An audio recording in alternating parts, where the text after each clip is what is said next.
Hey, Kyle. Hey, Nick. Are you looking for a Christmas present for someone special? Usually. We've got the thing for you and them. Interesting. Yeah. Let me know what it is. Tickets to the Orlando Whiskey Festival. Oh, great idea. You're here in Central Florida. Indeed, I am. And the Orlando Whiskey Festival is here in Central Florida. Ooh. And that's something on the horizon to look forward to. I definitely know somebody that would like to do that. Me? And me. And a few other people. And a few other people. This is the premier whiskey festival. It's in its 9th year. Wow. I know. It's like a little age on it. It does. This is February 3rd, 2024 at the Orlando Science Center. Oh, no kidding. I know. Yeah, this is put on by our friends at Whiskey and Biz. They've invited us to come hang out with them. Can't wait. Me neither. Listeners of Drep and Stone can save 15% on tickets to the Orlando Whiskey Festival. You're kidding me. I'm not. I'm telling you the truth. That is incredible. You want to ask me how? How? All they got to do when they go to buy their tickets, Yep. they got to put DSP15 in that promo code box. DSP 15. Yeah, as in like Drep and Stone. Get it? Podcast 15. Yeah, but DSP. Drep Stone Podcast 15. 15. Got it. Correct. Yeah. Those are good for the general admission tickets. Yep. And the VIP tickets. Oh, snap. I know. Didn't even know that was an option. This is a tasting event that allows guests to sample almost 100 different whiskeys. Wow. I know. Would you like to hear some of the brands that are going to be there? Yeah, lay it on me. You know I want to hear that shit. A little brand by the name of Whistlebig, Heard of them? Uncle Nearest, I love it. W.L. Weller. What? I know. St. Augustine Distillery, Yeah? Tom Dew, Sounds good. Green Spot. Oh. Yeah. Redbreast, Nice. George Remus, Interesting. Michter's, Love it. The Macallan, You know it. Jack Daniels, Had some. Jameson, Delicious. Highland Park, You got to be kidding me. Compass Box, Oh. Buffalo Trace, Now you got me interested. Ardbeg. Ooh, I'm getting tantalized. There are a lot more, but I'm going to give you one more. Okay, just last one? Well, the last one I'm going to mention. Yeah. And High West Distillery. Wow. I know. Those are just a few of the brands that are going to be in attendance at the 2024 Orlando Whiskey Festival. That's crazy. There's some gourmet menu selections on site. Orlando's most popular restaurants are going to cater to those.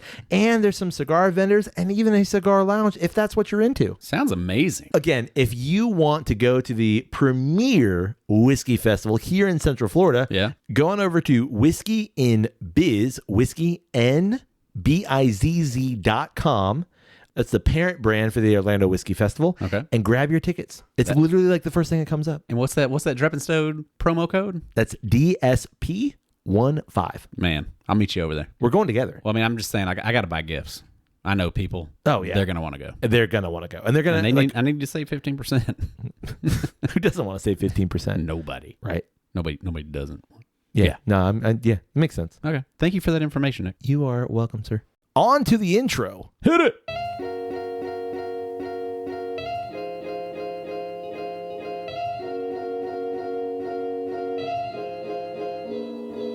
Hey, welcome to the Drep and Stone podcast, a podcast where two friends raise a glass and have a conversation. I'm Nick. I'm Kyle. Kyle, Hey, man. how do you feel about fender benders? Oh, I love them. Absolutely love them. Yeah? Yeah, especially on like a just a 2-lane road. Uh-huh. And where you get into one and you leave your car. You just abandon your car completely and just make everybody behind you really super mad. Oh, love that stuff. I asked that because you experienced a little bit of a frustration today. Yeah, traffic. It is what it is, and I got caught behind one. And man, it never fails. Like when you've really got to be somewhere. Yep. You're on a schedule, and it's frustrating. That's what I mean. I'm glad that no one was hurt. I mean, you said that no one was. Didn't appear to be. Yeah, but certainly. yeah, I know for the people in those situations, like this, it sucks. Sure, but it's also like just be slightly mindful of like everybody. Yeah, we should around. try to get out of the way so that life can continue for everybody else. In fact, here in Florida, it's actually a law that you have to get out of the roadway. Move wrecked vehicles to the side. In fact, like I know friends who have been ticketed after getting into a fender bender because they didn't get out of the roadway. Well, I know 2 candidates if they're still doing that. Well, okay, all that to say, your frustration, it's over. Yep. And you want to drink something? Yeah, I know one way to solve that frustration. Drinking something? I need to put some whiskey in a glass. Well, let's do it. What you got? I have a bottle of scotch that I acquired. Ooh. Legally. Okay.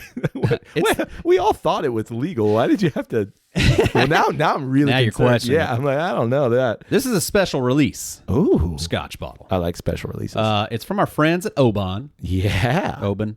Oban. I think Oban. Yeah. This is their special release from the 2022 season. Ooh. This is the Celestial Blaze. It's aged 10 years. This is a prog rock album. Yeah. But the best thing about it is it's cask strength. 10-year-old Scotch whiskey and cask strength. Yeah. Man. Yeah. You want to hear a proof? Sure. This is 57.1%. Wow. So 114.2. 114.2. I beat you to it. There you go. Yeah. Sorry. You're ready for it. Yeah, I was. Yeah. This is they do the all of what's the big conglomerate? Diageo? Diageo. They have I think 8 million brands. Well, no, but 8 specifically that they do these special releases each year. Yeah. Talisker, Lagavulin, Yep. Oban. So I got 3. Yeah, some more. Yeah. And so, but this is the first time I've ever picked one up. I love these canisters and I love these bottles because they do a fancy artwork on them. Yeah. And they're all like, I mentioned prog rock just because like for some reason every one of these bottles and canisters just reminds me of like a prog rock album art.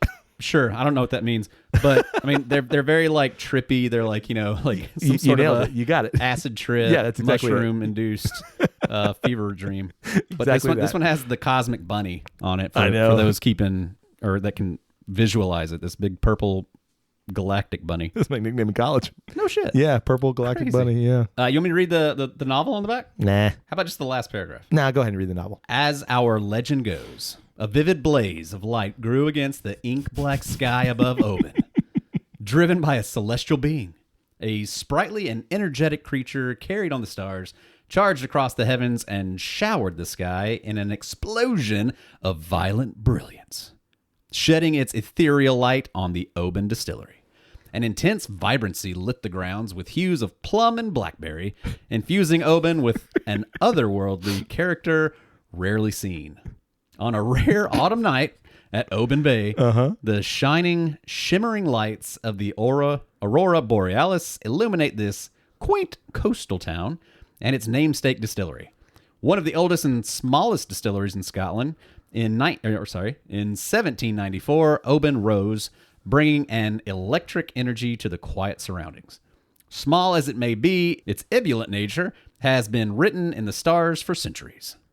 Maturation in refill and new American oak, then double maturation in ex-sherry and Amontillado seasoned casks, brings a mild nose with maritime salt and sea air.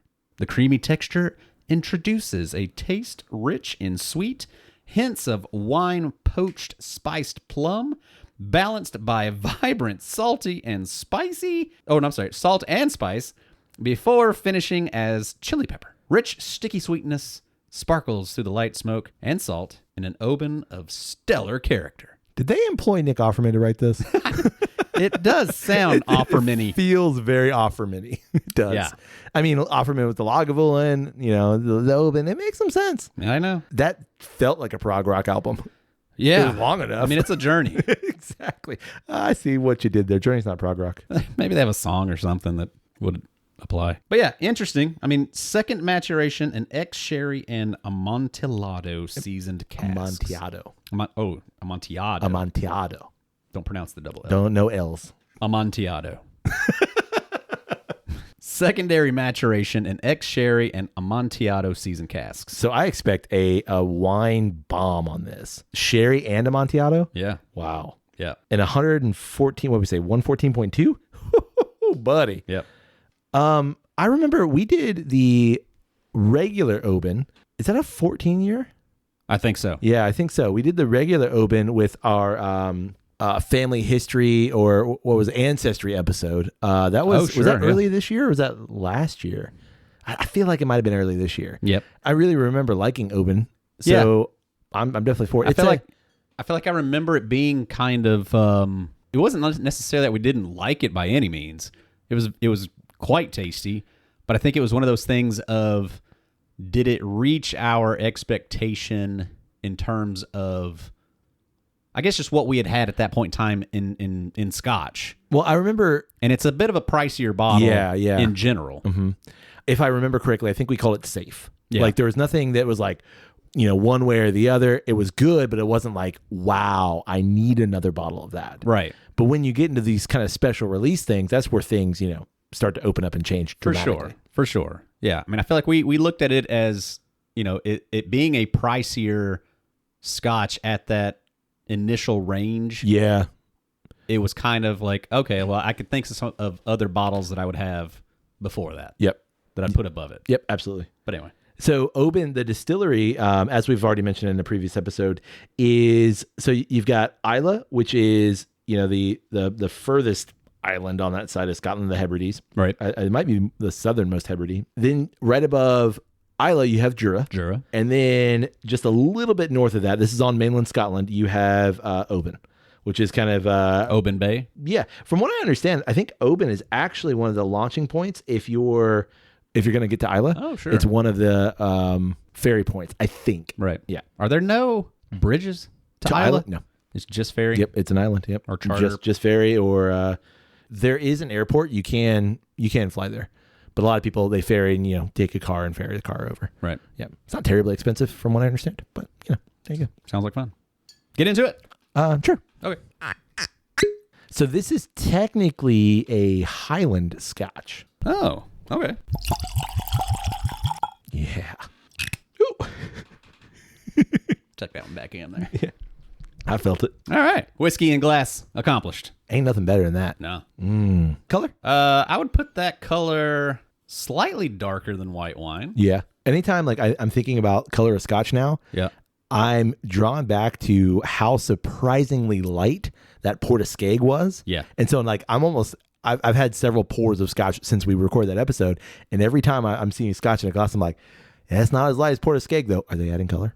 Literally that's where I'm going. Right.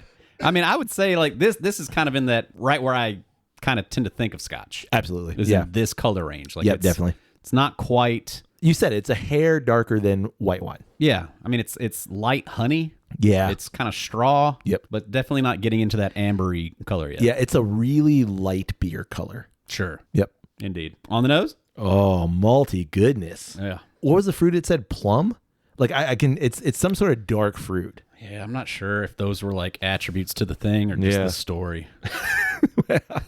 We don't have time to go back through the novel. Yeah. Plum and blackberry. Those are just the hues of the sky. Okay. The rabbit. No, but I totally get that. I get this this rich, dark berry note. Sure. Rich, sticky sweetness. Sparkles through light smoke, but I guess that's going to be on the palate, not necessarily on the nose. Okay. Hints of wine poached spiced plum. There it is. Okay. Wine soaked poached plum. That's right where my mind went. Man. Very aromatic. Definitely. And it's like potpourri. There's so much going on. Nuance. There's so many layers there. Because I get the baking spices. Sure. Yeah. You ever had a mulled wine? Yeah. Yeah.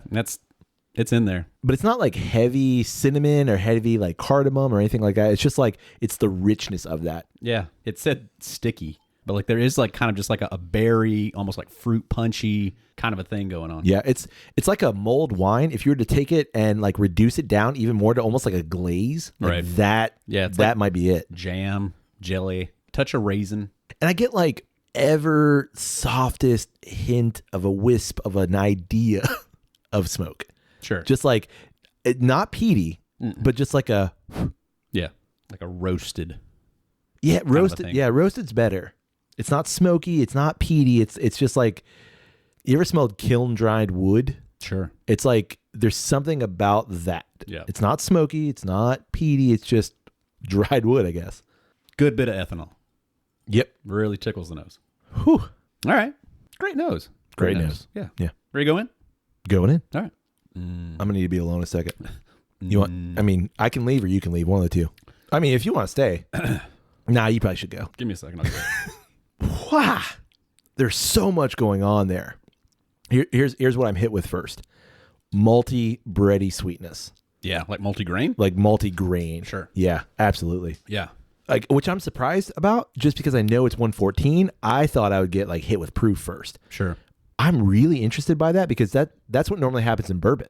In bourbon, even if I know that this is going to be a sweet bomb, like it's boom proof first. Yeah, once it jumps up there to that. But rarely ever with bourbon, it's not a fruit sweetness. Right. You know, it's usually more of that kind of either brown sugar or caramel. Honey nut Cheerio kind of thing. Yeah. And so like I feel like for whatever reason the jammy and just fruity sweetness kind of helps smooth out that alcohol spike.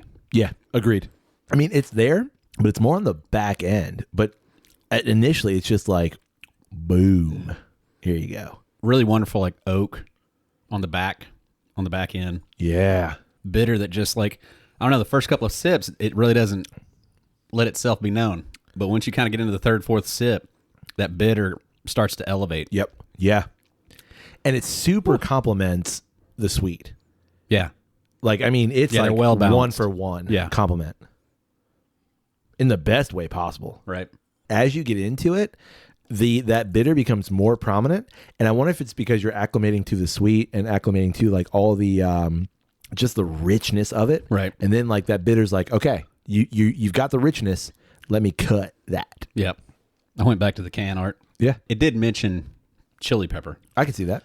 Yeah. To me, it's more like a roasted, like we're going back into that roasty note. Sure. It's like a roasted green pepper, almost like a bell pepper to me. It's got more of that kind of a, I wouldn't go chili. You ever had like a chipotle, like ancho chipotle adobo sauce kind of thing? Sure. It more is along the lines of that. Like when I think chili, I think spicy, but I think it's more of that like slight smoky bitter. Yeah.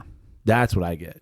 Yeah. I'm thinking of like a stuffed pepper that's been like baked and got that black edge on it. Yeah. To me, it's more like, reminded me of that. What I'm really happy about is that the sherry amontillado, like those notes don't encroach on the malty notes. Right. Because so often, like I said at the beginning of the us tasting it, like I just expect that sweet sherry amontillado bomb, and it's there, but it's not the bomb that I thought it was going to be. Right. And it's interesting that like I feel like it was more prevalent the first 2 or 3 sips. Yeah. And then that calms down and lets the bitter oakiness come through. Wow. Instead of it elevating also. Yeah. It quietens, which is nice. You know, this just reminds me of like sitting by a fire, hanging out, relaxing. Like this is the whiskey I want to do that. Right. Like I don't want to eat anything. I don't want to, I want to just sit and contemplate. Right.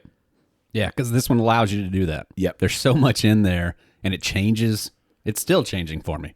So like it gives you that contemplation time. Yeah. It's good. Yeah. I like it. I love that. I like it a lot. And that to me is something that Scotch gives that is unique to Scotch. Right. I'm not saying like other things aren't layered because we've had so many things that are. For sure. But like there's something about a Scotch that like it begs contemplation. Well, and I attribute that for whiskey as a whole, just in the time that it takes to make the thing. Right. Like obviously it's got to have that depth to it if it's going to take you 10 years. Well, I guess you hope it plus has to make it. Yeah, for sure. Because we've had some stuff. I'm looking at you, Dickel. For sure. We've had some stuff that's 15 that 15-year Dickel. like just that's an old Dickel. Yeah. And it just doesn't deliver. Yeah. I mean, which, I don't know. I mean, thinking back on that, like it definitely had depth, but it was just like the depth that it had was uninteresting and unsatisfying. I wouldn't even call that depth. Like, because like to me, I see what you mean by like there were some layers there, right? But like depth is, this is something that I have to work through. Sure. This is not it's not an enjoyable depth, but it's still depth. Okay. I guess is what I'm saying. Like I felt like it had stuff that you could experience, but it was just like all those things are just kind of like, well, but the collective of what you have here is not inspiring. I'm not enjoying this journey. Yeah. It's still a journey. It's a journey, but it's just not a good one. Like I just spent an hour in the car. It wasn't enjoyable, but I made a journey. You were on a journey. There's I'm sure there are much more interesting 1 hour car rides that you can take. Oh yeah, than the one I just made. I'm sure. I'm sure. You sound a little bitter. Vermont in the fall. Oh, that's an hour that I'll do that over and over and over again. Yeah. But that one I just had. Nope. Man, that was tough to get through. Man, I am really pleased with this. Proof wise, perfect, spot on. Yep. There's nothing I'm like, you know what? Give me 125. You remember that time, like let's say like 2 years ago, where we were like, needs to be more high proof scotch. There's just not enough of it out there. Yep. And it's like, no, it's out there. We just got to find it. Well, you got to find it, but you also got to pay for it. Very true. Like, yeah, there's not a scotch that exists that's like Old Granddad. No. Where you can get a 114 for $30. At least not in the U.S. Yeah, not that we've found. Not that I've found. Not that exists in the U.S. Like, this reminds me of the experience of that Highland Park Gulf Coast edition I got. I still have some of that. Sure. And like, boom. Yeah. That thing punches. When was the last time you touched it? A couple weeks ago, actually. Yeah. It still does. Yeah. And it's one of those bottles, like, I have just a few bottles that I'm like, I don't want to drink that. But like, I want to drink it, but I'm like, sure. I don't want to drink that. Right. And like, so I had a pour. And I was like, holy crap. Whoa. Whoa. Yeah, exactly.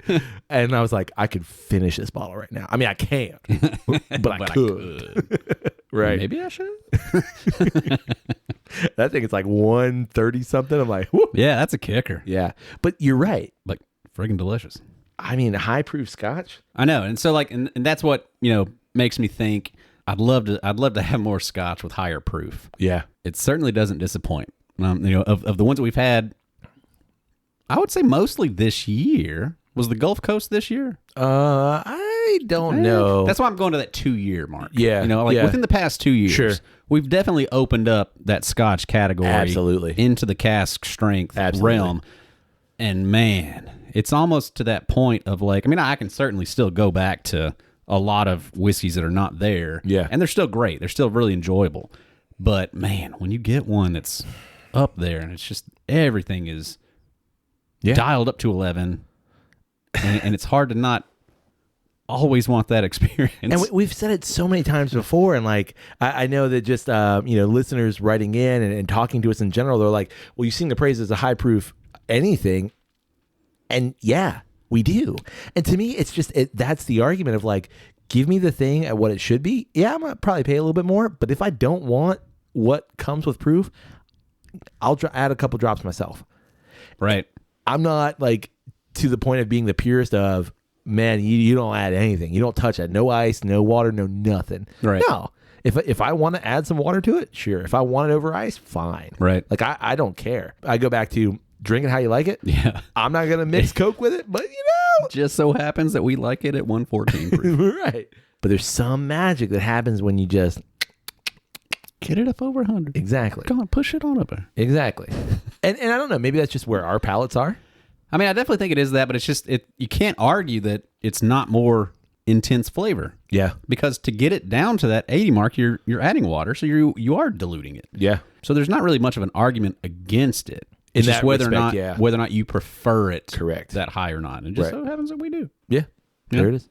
Man, and this thing all day. This is great. Yeah. I mean, you couldn't drink it all day because of 114, but you started like tickling my fancy when you were like, you brought back up that West Coast. We got that.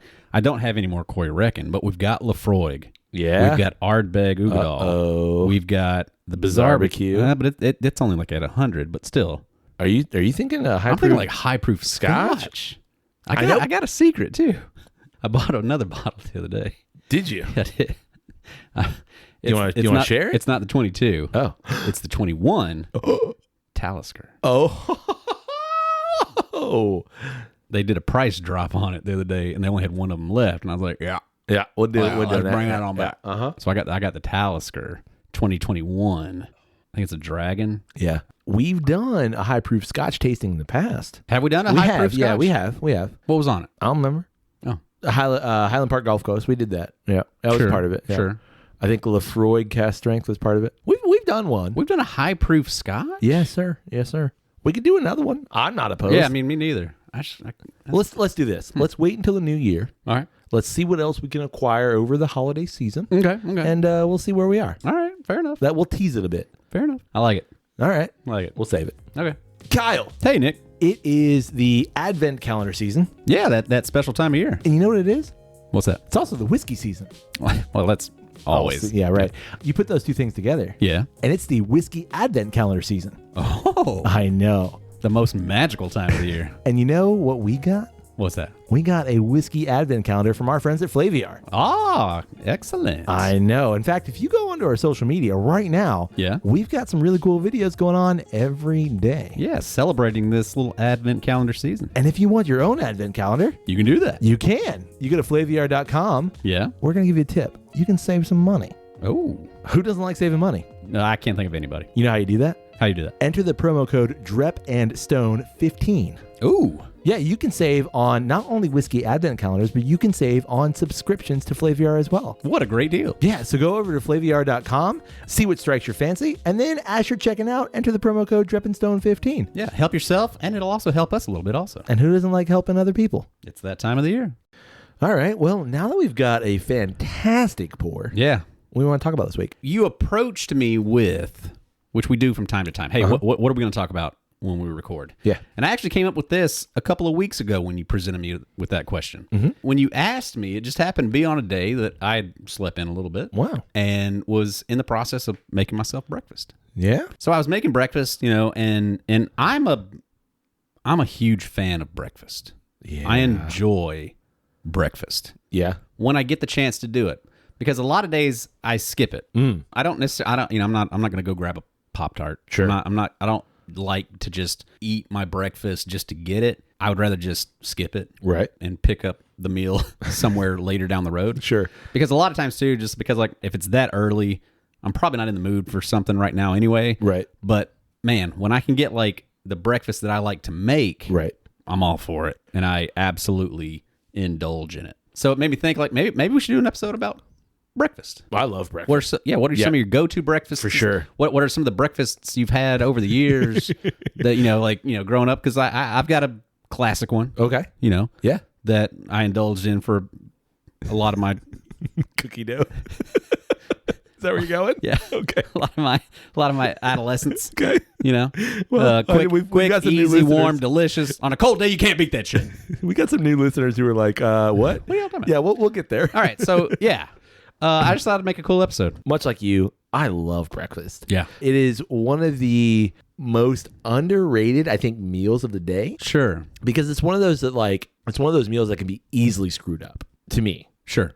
But it's one of those meals that, like, anywhere you go is going to have bacon, eggs, pancakes, whatever. And I love that. Yeah. I love that idea of, like, especially in America. I know that, we've traveled abroad and like breakfasts are different in other places. For sure. But here in America, like that old kind of tried and true, you go to a breakfast joint, bacon, eggs. Here in the South, grits. You might get some grits. Sure. Pancakes or waffles, some variation. Biscuits. Biscuits. Oh, yeah, biscuits. How do you forget biscuits? Yeah. I love it. I love breakfast for dinner. Yeah. I can eat it any time of the day. Oh, yeah. I really can. Yeah. And I like to make waffle? Huh? A waffle? A waffle? A waffle from here or there? Sure. Yeah, From time to time. Ain't nothing wrong with it. I love waffles. Oh, yeah. Me too. My kids grew up on waffles. Meaning they wanted waffles for breakfast. And then I'd make it like stupid and silly. So, right. You'd like a waffle this morning? Oh, sure, kids. Here, I'll make the waffles. You sit down, watch the Dora the Explorer. I'll make the waffles. Here we go. That's the whipped cream. Yeah. Here we go. Waffles are served. There you go, kids. The waffle. The waffle, for sure. I love me some breakfast. All right. If you can have a breakfast. Oh, okay. What is the go-to breakfast for Nick? You're saying like the meal or like the place? No, I'm going to say the meal. Okay. Right now. Like what does the breakfast consist of? Man. I'm going to stop you right there. Okay. How do you take your eggs? Over easy. Yeah, that's right. That's the right answer. Okay. Over easy. Yeah, I'll take it. Thank you. I'm assuming you're likewise. Same. Yeah. Do you make your eggs over easy at home? I do. Yeah. Although I say I do ish, like I will, but I do like the hack where you're like you put like a lid over the pan, so like you're not actually flipping them over easy. You're just kind of, I forget what that's called. They're technically not over easy because you're not flipping them over. Sure. But you're just letting like not poached. That's not poached, but it's like You're just letting the steam of the of the pan basically cook the top of that yolk, so you don't have to flip it over. Because that's a pain in the ass. Every time I flip them every time. Do you really? Every single time. Yeah. You put a pat of butter in there. Oh yeah. Slide it. Oh yeah. As soon as it starts to white and just. Yeah. No, I mean, which is funny because I've had multiple people when they watch me make eggs. Yeah. Make my eggs anyway. If everybody else is having scrambled, cool. I'll cook y'all's first. Absolutely. Clean the pan, and then I'll make mine. For sure. I'm not opposed to a scrambled egg. I'll do it myself every once in a while. Yeah. But I remember one time I was cooking for like my Alabama family. Uh-huh. We were like sharing duties. Like there's the pancake king. Yeah. And he was doing the pancakes. I said, I can do eggs. I'll do the eggs for everybody.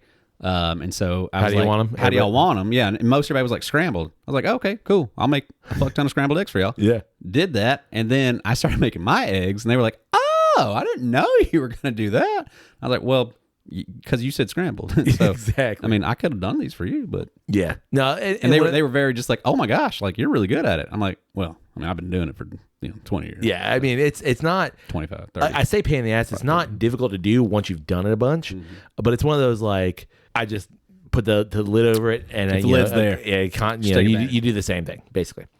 But I love an over easy egg, and I love an omelet too.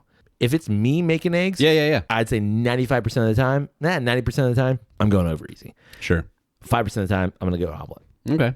And you make the omelet. Oh yeah, for sure. You flip it or you just fold it? I've done both. I'm not an omelet snob. Sure. I'm okay with both, but I like my omelet more on the French side. Oh, so like a little more runny. I mean, I'm a runny guy. Yeah. All right. So you take your eggs over easy. So what accompanies it on the ideal Nick breakfast? As we discussed on the Thanksgiving episode. Yeah, I refer to it as the turkey episode. As a turkey, yeah. Oh, absolutely. Okay, I will too then.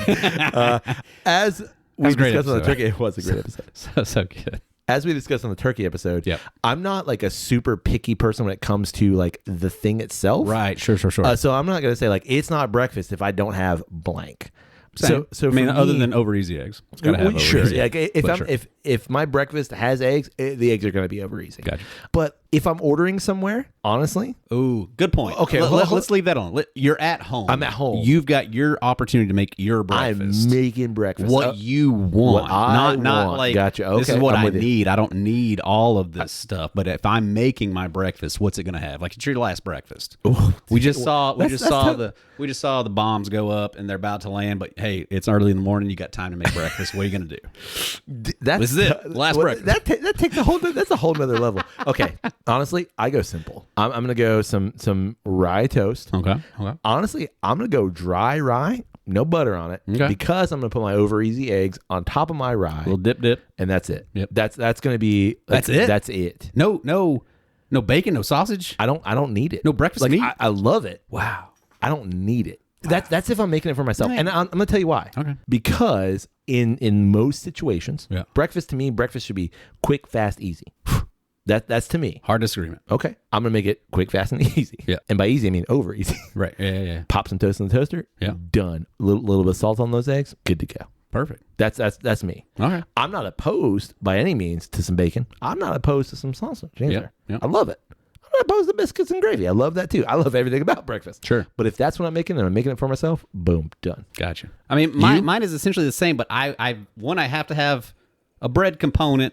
The rye will work. Okay. But I'd rather have a biscuit. Fair. Southern style. Yeah. Fluffy Pillsbury buttermilk biscuits. Yeah. Fucking great. Okay. Like they're fantastic. Totally. I don't make them often because I have to make 8. Yeah. I might eat 2 and I got to throw 6 away and I feel awful about it. Exactly. So I don't make them that often. So, they probably freeze, don't they? I don't know. That's a lot of damn work. I don't know what you're talking about. Like, gonna have my eggs. I want my biscuits. Yeah. I have to have a breakfast meat. I really do. Yeah. I have to have either bacon or sausage. Okay. It's interchangeable. It's usually bacon just for ease. Yeah. But I do enjoy the sausage. See, I absolutely understand that. Yeah. And I'm that way if I'm going out. Sure. Because, like, okay, if I've got all the time in the world, yeah, maybe I'm going to make some bacon. I'm not opposed to it. Right. But if I'm going out, give me the bacon, give me the sausages, give me all of it. Because y'all pre-made that anyway. Yeah. Like give me that country ham. Yeah, sure. Load that up. You gotta have country fried steak too? Put the bacon and the sausage on top of that. Roll it up. Yeah. Fry that again. Wow. That's what I'm talking about. Yeah. So like, love it. Yeah. I am for it. Yeah. And I see that point. Well, and that's honestly like if I'm at home and I'm making my breakfast. Yeah. And because most days that I work, I don't eat breakfast. Like I said, I skip it. Yeah. And I'll just catch up later. But if I'm at home and I'm making my breakfast, I'm going to have eggs, I'm going to have biscuits, and I've got to have my breakfast meat, whichever one it is. Yeah. If I don't have it, I probably don't have breakfast. See, okay. It's like a deal breaker. Okay, I'm gonna go back. I'm gonna say it's not breakfast for me. It's not the breakfast I want if it doesn't involve eggs. That's it. Like everything else, I kind of could be like, okay. Because I love me a bowl of cereal. Like, bowl of cereal. We're gonna get talked about cereal. Okay, yeah, we're gonna get there. We're gonna get there. I love me a bowl of cereal. Yeah. But that's like a on the go breakfast. Right. I'm sorry, you said we're gonna get there. It's not breakfast if I don't have some eggs. I could have 3 boiled eggs, good to go. How many? Is it usually 3 eggs? Yeah, that's kind of my go-to. Yeah. It's usually 3 eggs. Same. Yeah. I do 3 eggs. Yeah. Like sometimes if I'm feeling real hungry, I might do 4. Yeah. They're tiny. Sure. Small eggs. Yeah. Oh, you ever had duck eggs? Dude. I've had them. Yeah. But it's always it's been at like, never been at home. Really? It's always been at like, restaurants Oh, like you where got it's some like fancy or shit. like a quail egg Sure, or something. sure. Yeah, I had a friend who had some ducks. Mm-hmm. She charged like, $3 for a dozen duck eggs all day. Yeah. Because like duck eggs, obviously they're bigger. Right. But they've got a bigger yolk. Oh. Yeah, like over easy egg with duck eggs, buddy. What breakfasts did you have specifically in either Ireland or London? It was kind of your standard English and or Irish breakfast. Yeah. Well, did you get them over easy? Oh yeah. You notice how orange? Yeah, the yolks totally are. different. Yeah, yeah, totally different. And every once in a while, you'll open one. It's like, oh, look at that. It has something to do with the chicken's diet, but like I did some research on this because I had those duck eggs that were like just deep yellow yolks, and one's not better than the other necessarily for us. It's just like the chicken's diet or whatever. Right. But yeah, I had in Ireland a full Irish breakfast. I probably had 3 or 4 full Irish breakfasts. Fantastic. Yeah. I was right in my wheelhouse. The day that we left London the first time, I had a full English, that and like 2 beers. Oh, buddy. And a cup of coffee. Yeah. Well, when we were in Killarney, we were at this hotel, and most hotels in Ireland also include breakfast. Fucking fantastic. Right. And they're like, you can get whatever you want. I'm like, can't too? They're like, you can get whatever you want. Oh. I was like, I'll have the full Irish. I want double pudding. Yeah. And I want double eggs. And they're like, all right. Sure. So like double puddings, nice. White and black, double eggs.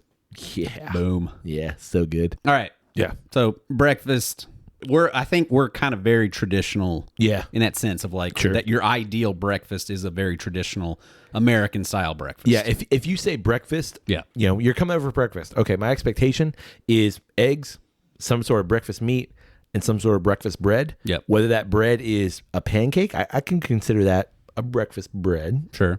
Maybe a waffle or a biscuit, I was preferably. Say, easy attribute. Yeah. That's the basic build. Is Correct. What we've said. Correct. If you add on the additional carbohydrated accompaniment, is it a pancake, a waffle, or French toast? Game day decision for me. Just how you're feeling it. Like I'm someone who's like, growing up, I expect the toast to come with it.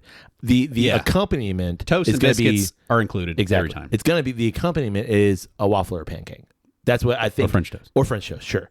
When you say that, that's what I think. Yeah. 9 times out of 10. There you go. I'm going to gravitate toward the pancake. Same. Yeah. Because I grew up on them. Sure. My grandmother made lights out pancakes. Yes. I love a good waffle. I love me some good French toast. Hell yeah. But I'm going to gravitate toward the pancake. Samesies. Yeah. Okay. Growing up. Yeah. When you're a kid, which I'll be honest, like I gravitated towards the over easy egg. Sure. At a unusually early age. I think comparatively. Likewise. And I think it actually like helped me out texture wise. Well, in the gym room. Oh, for sure. Early on, because I noticed like Rocky just. Well, I just happened to notice like raw eggs. Well, just like in 9th grade, when we're all being introduced to the weight room in sports, sure, I was 15, 20 pounds above everybody on everything, and I always attribute that to my love of eggs.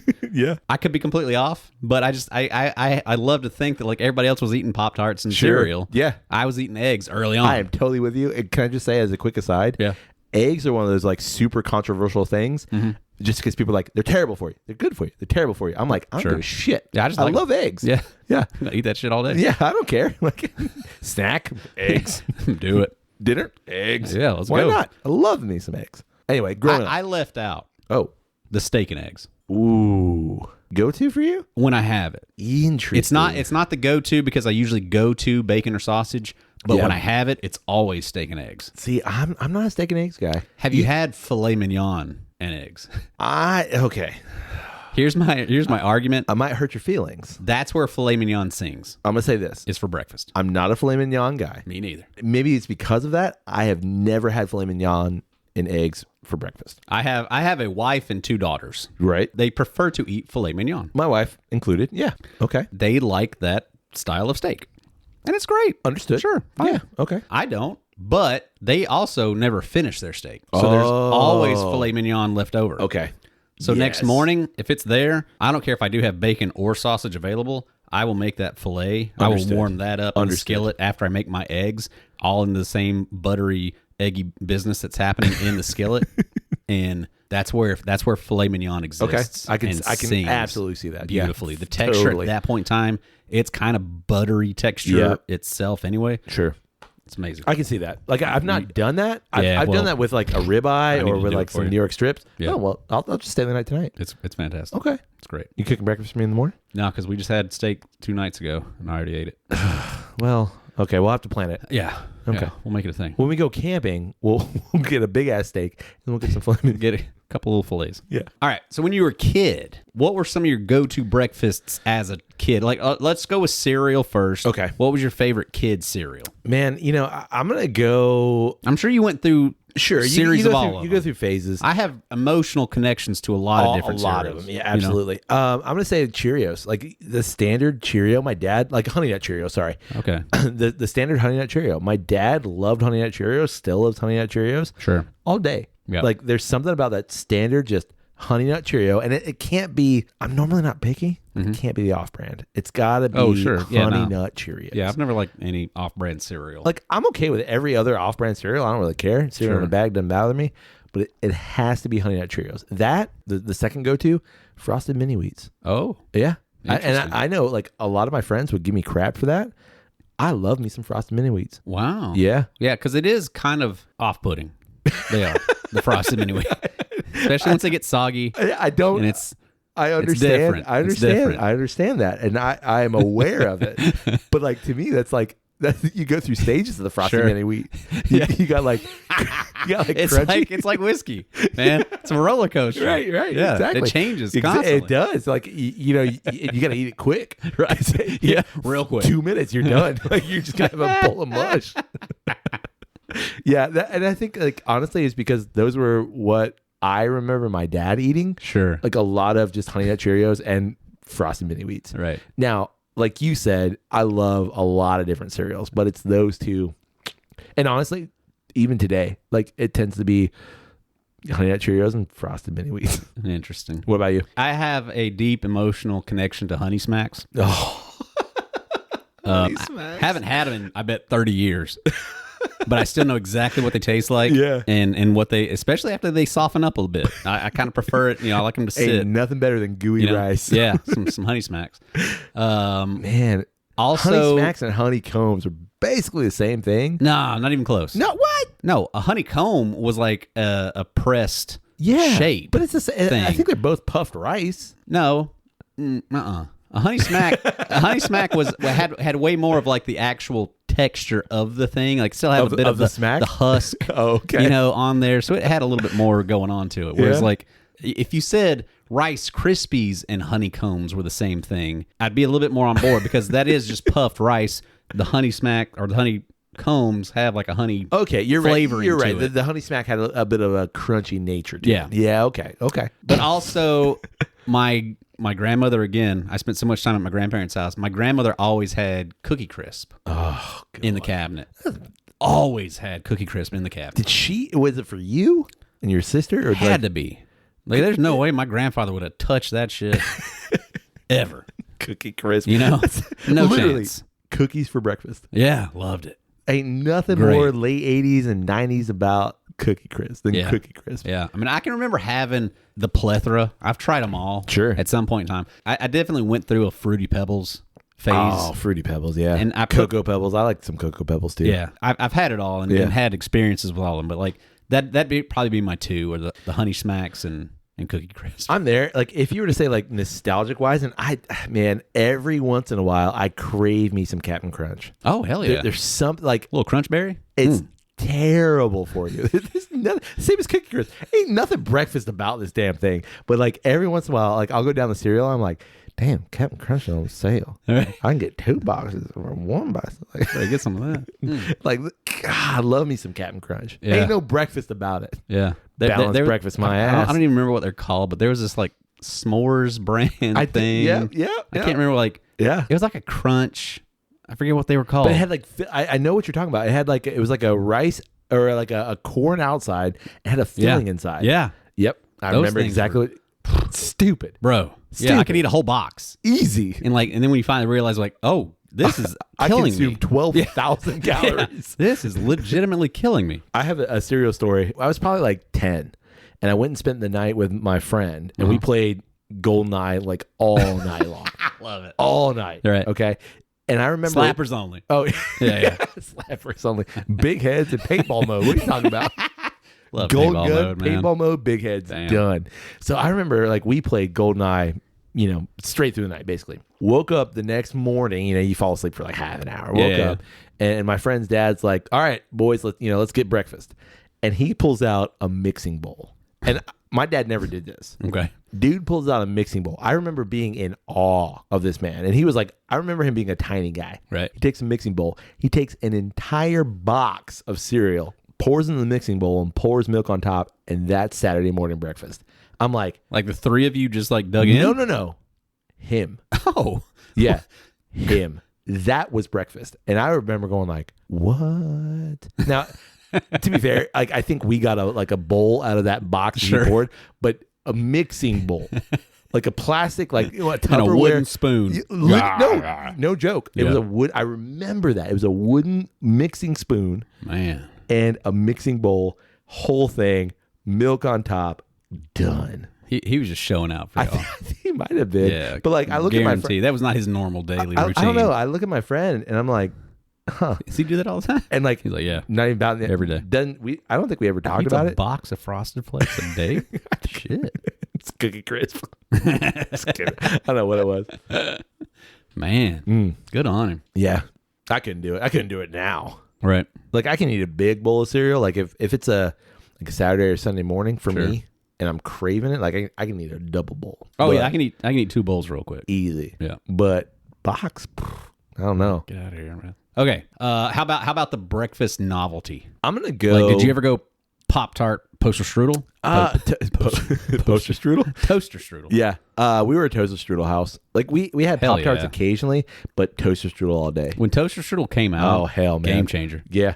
I remember like that fucking icing, drizzle over it. Yeah. I remember being pretty young. Not pretty young, but I remember like my mom making toaster strudels. Hell yeah.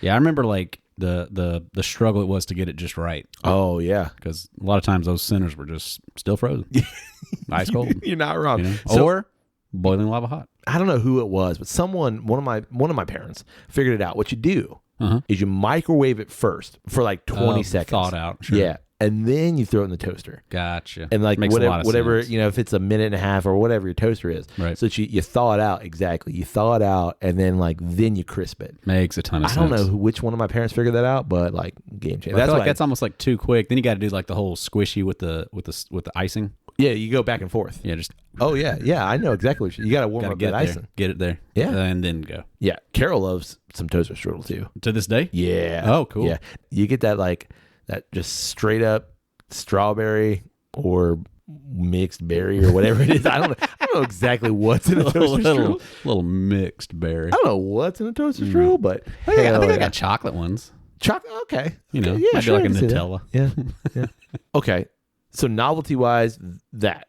Sure. You? Same. I mean, I definitely went through some Pop-Tarts in my day. Yeah. But I always preferred them at room temperature. Yeah, me too. Didn't really ever care for them warm or I'm toasted not popping in any those way. tarts now. But toaster strudel for sure. For sure. That was, you felt European or something. Something. Look at me eating this pastry. You were fancy. Yeah. Look at me eating this flaky pastry for exactly. breakfast. I remember my parents buying a Sam's Club membership and you get the toaster strudel by the case. Yeah. Yeah. So good. Make a toaster strudel sandwich. I've done that. 3 of them. Yes. Yeah. So what is your go-to order when you go out for breakfast? It sadly is kind of similar to what I would thing. make. Yeah. Okay. Like, I mean, I'm always a eggs over easy. Sure. Meat. Love a grit. If I can get a grit, You can get a good. give me the grit. I think good grits. Maybe it's just because I'm from the South. And like it's. I don't want to say tough to make good grits, but it's easy to make bad grits. Sure. Yeah. Makes a lot of sense. Yeah. Love a biscuit and gravy. Sure. When it's done right. Yeah. There's not a lot of breakfast items that I don't enjoy. Like Right. if you just lay it all out, I'll eat some of all of it. Yeah. Please. Agreed. You know? Agreed. There's really not much of anything. I can't really, off the top of my head. I mean, I'm not a huge fan of hard boiled eggs. Okay. Unless you're making like deviled eggs. Sure. All day. Yeah. But like just a straight hard boiled egg with like salt on it. Nah. Oh, pass. I'll all day. Give me. Yeah. I'll do 3 of those. No, Done. I can over easy. I mean, that if I'm going out real quick, I'd much rather do that. If I'm going out, I'm not getting hard boiled eggs. Right. How about for you? If you're going out, Yeah. are you switching it up? Are you going? Yes and no. I love me a good diner omelet. There's something about like for sure. Like I love making. I already said I love making omelets myself. Yep. But there's something about just a well-made omelet that, especially like that kind of like guilty omelet, if you will. Okay. Where you got all the fixings in there. Right. Love me a good omelet. And I've made this at home, but there's something about going out and getting like good biscuits and gravy. Yeah. Man. Yeah. I love me biscuits. I don't order it all the time. Still needs eggs. Sometimes, well, I agree. I agree. Normally when I order biscuits and gravy, that's my side. I'm like, give me a side of biscuits and gravy. Right. So like take a biscuit. I'm gonna still need everything. Yeah, exactly. Yeah. Okay. If I were to say, and we don't endorse places very much on Drep and Stone. Sure. But I were to say, Kyle, we're going out for breakfast. Where are we going? Yeah. If I were to say that, it would be your least favorite place. Oh yeah? Mm-hmm. I love First Watch breakfast. Really? Wow. Yeah, for me, they do a good job, and I like it. Okay. I fucking love their potatoes, their home style potatoes. Yeah. I mean, and like you're saying, it's kind of hard to fuck up the breakfast the way that we like it. Sure. But like just some over easy eggs, probably bacon. Yeah. Okay. Their home style fries. Oh, all day. You're not wrong and like not my favorite, but I'll tell you why. It's not because of the food. I think the food at First Watch is fine, but it's because like at least in our area, First Watch, it's going to take you like 3 hours to get in. Oh, sure. And like, we got one that we can walk in. Oh, well, every time, all day. I'm totally for that. Yeah. I'll say this: every experience of mine at a First Watch has always been like, yeah, can we move past this? Yeah, and just get on with the day. Well, yeah, and that's the thing. Like, I don't mind the food. Right. The food experiences I've had been fine. Yeah, but I don't want to wait for it. Right. How about you? Where are you going? Let's go for breakfast. You got to have a diner over in your neck of the woods that you go to. I do. There's a couple local diners that are. I mean, I feel like all diners are basically the same thing. Sure. But I'm gonna give you a little bit of a guilty pleasure. Curveball? I don't know if it's a curveball. Probably makes some sense. Cracker Barrel? I love me a Cracker Barrel. ain't nothing wrong with a Cracker Barrel. Sure. Let me tell you. Yeah, hell yeah. Ain't nothing wrong with Cracker Barrel. Give me a little grandpa's breakfast. I'm gonna go a little dirtier. I'm gonna go Waffle House. Yeah, listen. I am not ashamed to say it. I freaking love me a Waffle House. Yeah, it's breakfast and a show. Sure. In two perspectives, you got the people in the Waffle House, right. and you got the people cooking in the Waffle House. Oh yeah, totally. And smoking. Who knows what they're doing? Yeah. God, man, right? I love it. Yeah, I love me a Waffle House because, like, listen, it's a straight up breakfast. Yeah. Like there's like 90 pounds of butter. I don't know how much butter they're using. It's the same. It ain't butter. I'll tell you that. Butter-like material. There you go. Yeah. Kind of like butter. There's something about, and for those of you who aren't in the southern United States, a Waffle House is a diner that's like prefab, and it's the greasy definition of a greasy spoon. Yeah, it's hard to sit in there. Yeah, because you just slide off the chair. The coffee's terrible, right? But I love me a Waffle House, man. Yep. First time I ever had steak and eggs at a Waffle House. Yeah.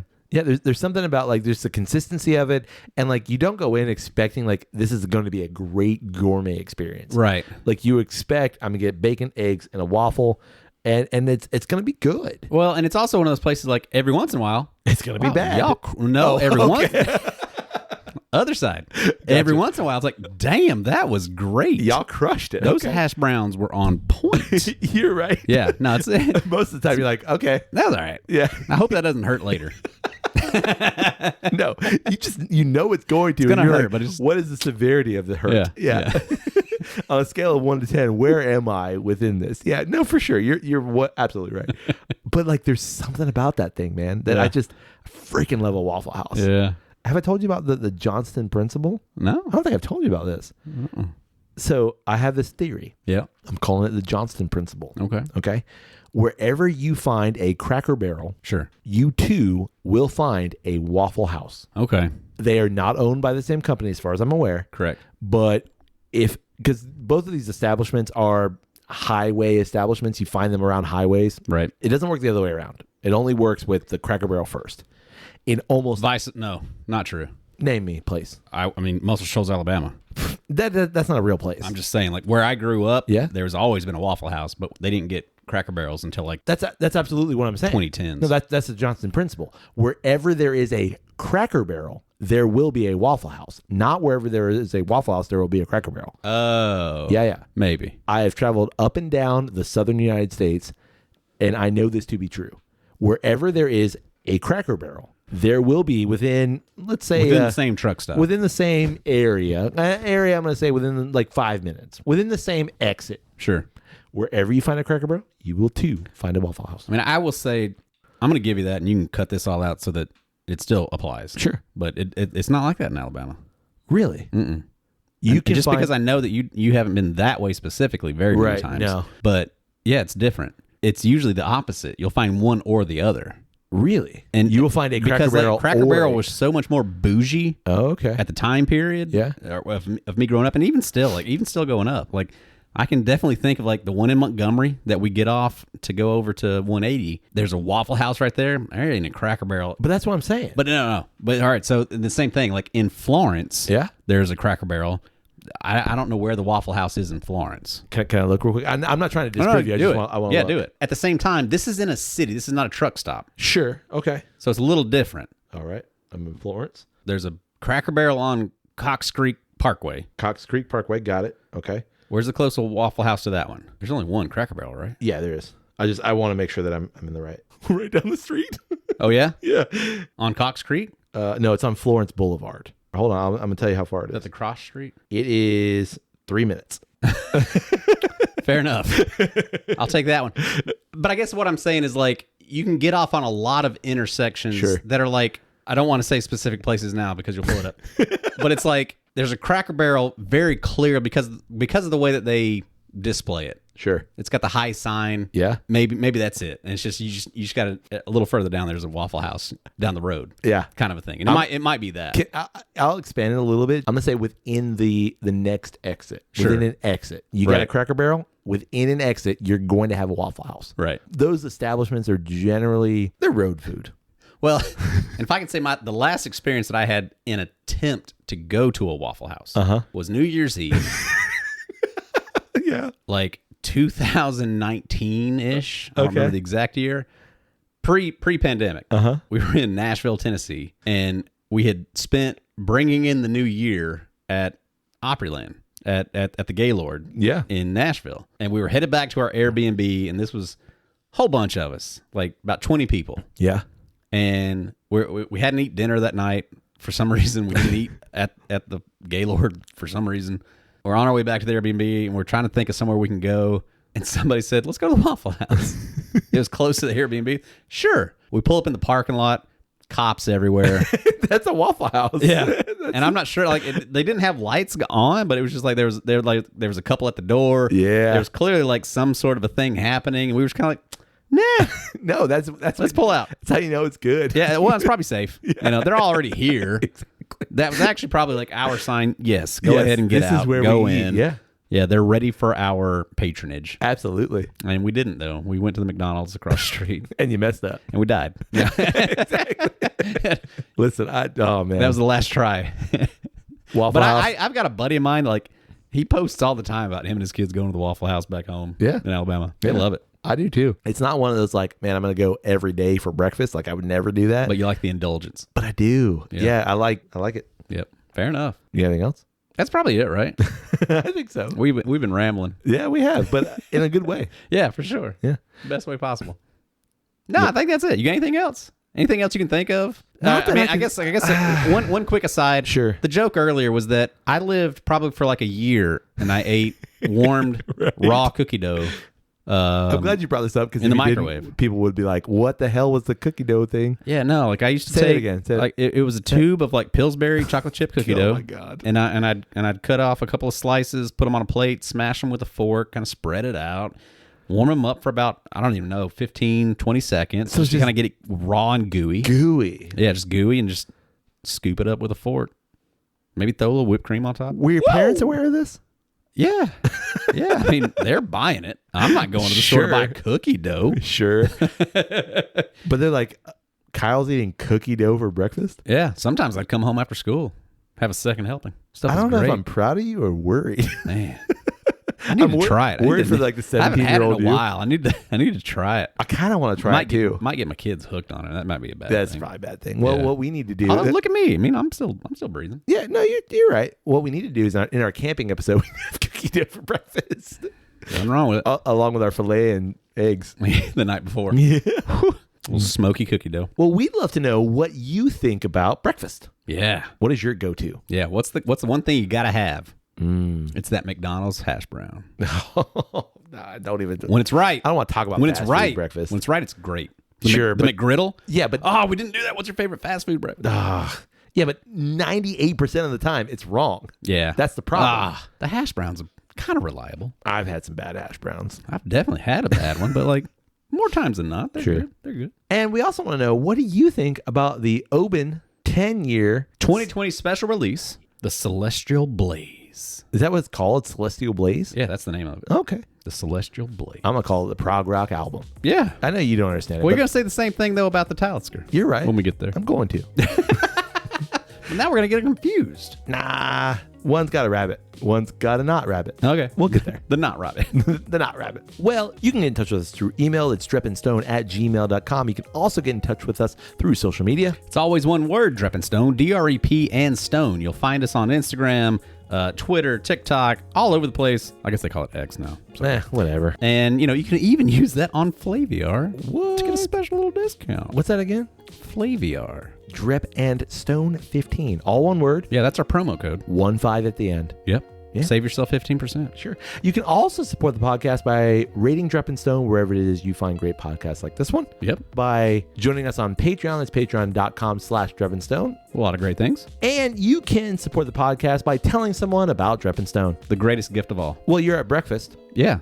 During the holidays. Sure. And you're like, those over easy eggs look on point. Yeah. Have you ever listened to Drep and Stone? Nick and Kyle talked about them. They literally just did a whole episode about breakfast. You're going to love it. You should check it out. Absolutely. You like corned beef and hash? I do. Love it. Me too. Yeah. Like, I'll even. That's a great accompaniment. It is a great accompaniment. Baked beans? I'm not opposed. I thought it was great. I thought it was great. Yeah. It makes me feel like I'm in London. A little grilled tomato. Oh, yeah. Some mushrooms? Hell yeah. All day, baby. All day. Hey, buddy. Hey, buddy. May your glass overflow. And your ass never show. I still got something in mind. Be careful. Cheers, buddy. Cheers.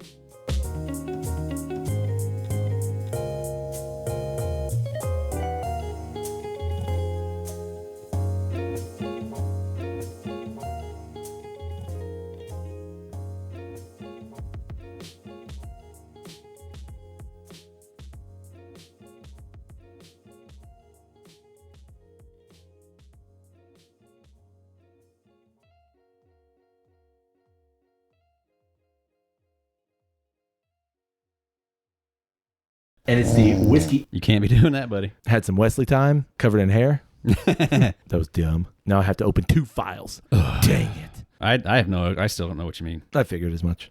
Compote. I'm out of terms. Now you done forgot your point. Yep. Call it names. A little pinching. Yep. Sure. Okay. I have a